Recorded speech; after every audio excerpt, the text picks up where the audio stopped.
Bien, continuamos aquí en EmprendedoresTV.pe, tu canal por internet que te informa sobre lo que tienes que saber para ser exitoso en tu emprendimiento, en tu economía y todo lo demás. Conversando con Pedro Martínez, presidente de la Sociedad Nacional de Minería, Petróleo y Energía, y nos hablaba acerca de 20 proyectos considerados estado de fuerza mayor, en los cuales ya han excedido todos los tiempos para las autorizaciones, para sus aprobaciones de estudio de impacto ambiental. La pregunta, antes de irnos al corte, ¿cuánto de inversión está suspendida también dentro de estos, que implica estos 20 proyectos? Si consideráramos que entre el costo de cada pozo es entre 20 y 25 millones de dólares, calcula, 20 por 25, solamente si hicieran el primer pozo son 500 millones de soles, más los estudios de dólares, perdón, más los estudios sísmica, etcétera, etcétera, deben haber comprometidos ahí 800 millones de dólares que no salen. Pero, una aclaración, son plazos excedidos no por responsabilidad de las compañías, sino porque el Estado no ha dado los permisos o no ha hecho los trámites en la consecución de estos permisos en el tiempo debido, ¿no? Perfecto, es importante esto. Entonces, eso creo una llamada de atención, una sugerencia, un pedido de uniformizar criterios. Nadie dice que les den carta libre, carta blanca, sin haber cumplido con los estándares requeridos, no, sino simplemente como institución cada quien que haga su trabajo para no paralizar la inversión. Otra cosa, señor Martínez, también hay otro dato. La región San Martín ha emitido una ordenanza regional para declarar como reserva natural protegida las áreas de ese departamento, que incluyen 3 lotes petroleros, por tener el caso, que fueron adjudicados el año pasado a 3 empresas, Repsol, Ecopetrol e YPF, con lo cual se verían impedidas de explorar y explotar. ¿Qué impresión le deja esto? Y si es la única región, si esto se empieza a replicar, ¿qué va a pasar? Bueno, ese es un problema también común que hay que señalar. Perupetro saca a licitación diferentes lotes. Las compañías muestran su interés, se adjudican esos lotes, se firman los contratos que pasan por varios ministerios para su aprobación, y finalmente, cuando van al campo, se encuentran o que había algo que no había considerado Perupetro, alguna población que no estaba considerada, o en el camino se encuentran con que alguna entidad del Estado, en este caso el gobierno regional de San Martín, a través de la oficina de Cernam, declara área natural protegida esa zona. Entonces, ¿cuál es el sabor que le queda finalmente al inversionista?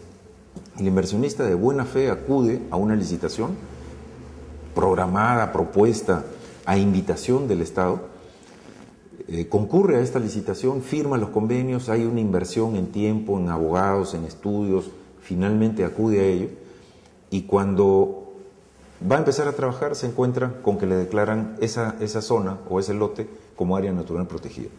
Yo creo que aquí también hay un divorcio entre las diferentes autoridades del Estado, y creo que Perupetro es el responsable por entregar o por concesionar lotes debidamente estudiados y limpios, para que el inversionista luego no tenga esa sensación como de que fue estafado, ¿no es cierto? Porque lo invitan a un país, ojo, competimos con otros países por capitales, lo invitan a un país y después se da cuenta, después de haber hecho una inversión tremenda, se da cuenta de que no puede explotar ese lote.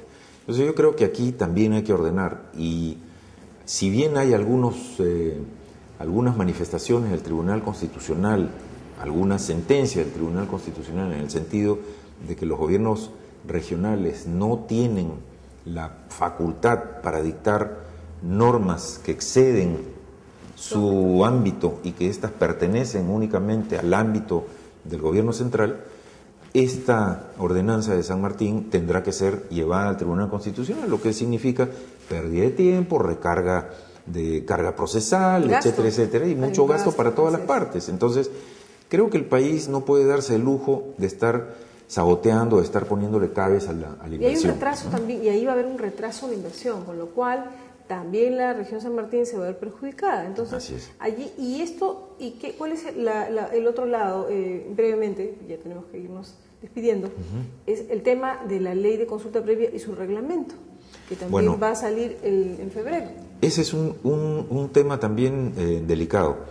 Las empresas hidrocarburíferas venimos desarrollando dentro de un programa que se llama Participación Ciudadana una serie de talleres informativos, de consulta, etcétera, etcétera. Y esto ha sido lo que de alguna forma ha constituido la consulta previa para cada una de las actividades hidrocarburíferas, como de minería. El reglamento se dice ahora que va a estar hacia el mes de febrero. Esto ha llevado a que las autoridades entren en una parálisis porque nadie firma ninguna autorización porque no existe el reglamento. Cuando sí existe una práctica de participación ciudadana que es una consulta previa en este sector y que debería ser aplicada. Lo que nosotros como sociedad hemos presentado a las autoridades es un elemento, un documento transitorio para que no retrasen las inversiones esperando el reglamento de ley de consulta previa, aplicando lo concerniente a participación ciudadana que ya existe, de tal suerte que las aprobaciones continúen y no se paralicen las inversiones necesarias para el país porque generan trabajo, porque generan impuestos y porque finalmente generan inclusión social. En segundos nada más, quisiera saber si esta inversión que podría retrasarse en globo, si sumamos la inversión minera anual más la inversión petrolera, podría estar alrededor de los 7.000 millones de dólares. Ah, sí, claro. Para este año 1.300, 1.400 millones de dólares en hidrocarburos. El año pasado hemos tenido 4.800 en minería. Este año deberíamos superar eso. Ojalá que las trabas desaparezcan, que los cabes desaparezcan y finalmente darle paso a la inversión, que es la que genera trabajo. Así es. Impuestos, inclusión social. Eso es lo interesante. Señor Martínez, muchísimas gracias por habernos acompañado. Gracias.